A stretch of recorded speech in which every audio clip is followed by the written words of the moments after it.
मानव जाति की हर पीढ़ी का एक निरंतर युद्ध रहा है, भय के साथ युद्ध। वो जिनके पास साहस है उससे जीतने का, वो मुक्त हो गए, और जो भय के बंधन में पड़ गए वो तब तक पीड़ित रहे जब तक कि उनके पास भय को पराजित करने का साहस नहीं आया, या फिर जब तक मौत उन्हें नहीं ले जाती है। सुप्रभात। सिकंदर और पोरस के मध्य हुए युद्ध का वर्णन इतिहासकार कुछ इस प्रकार करते हैं। सिकंदर की विश्व विजय की सनक से हुई भारी क्षति से यूनानी सेनापति समझ गए थे कि अगर युद्ध चला तो सारे यवनी यहीं नष्ट हो जाएंगे। मीलों का सफर, रसद व मदद की कमी, सैनिकों और घोड़ों की घटती संख्या से मनोबल टूटने के कारण सेना ने नए अभियान के लिए आगे बढ़ने से इनकार कर दिया। विद्रोहों से बचने के लिए सिकंदर ने लौटने का फैसला लिया और सिंधु नदी के मुहाने पर पहुंच घर की ओर जाने के लिए पश्चिम की ओर मुड़ा।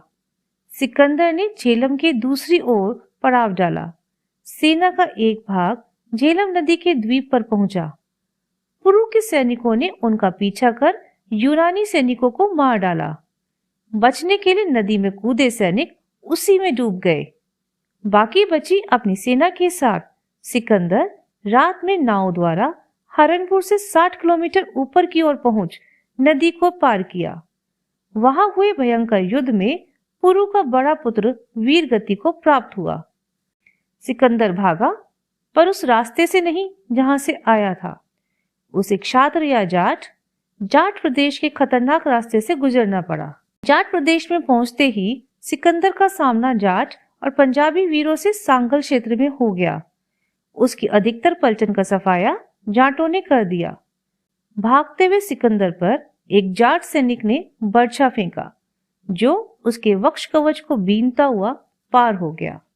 सिकंदर की मृत्यु पर इतिहासकार एकमत नहीं है। कोई कहता है कि वो हमले में मरा, किसी का विचार है कि वो बेबीलोन में बीमारी से मरा, किसी का मत है कि वह प्राकृतिक कारणों से मृत्यु को प्राप्त हुआ। ऐसा भी कहा जाता है कि जश्न के दौरान गुप्त तरीके से उसकी हत्या कर दी गई थी। मृत्युशैया पर सिकंदर ने कहा, मेरी पहली इच्छा है कि मेरा इलाज करने वाला हकीम ही मेरे ताबूत को खींचकर कब्र तक ले जाएगा, जिससे उसे यह इल्म हो कि वह खुदा नहीं, जिसकी मौत आएगी वो जाएगा। दूसरी ये कि जब मेरा ताबूत कब्र तक ले जाया जाए तो उस रास्ते में मेरे इकट्ठे किए हुए खजाने में से सोने चांदी बहुमूल्य पत्थर बिखेरे जाएं, जिससे दुनिया को यह पता चले कि आप इस दुनिया में जो दौलत बटोर रहे हैं वो खुदा के यहाँ काम नहीं आएगी। मेरी तीसरी इच्छा है कि मेरे दोनों हाथ ताबूत में से बाहर दिखाई देने चाहिए, जिससे सबको पता चले कि हम खाली हाथ आए हैं और खाली हाथ जाएंगे। तो यह थी सिकंदर की कहानी अलग अलग इतिहासकारों की कलम से। धन्यवाद।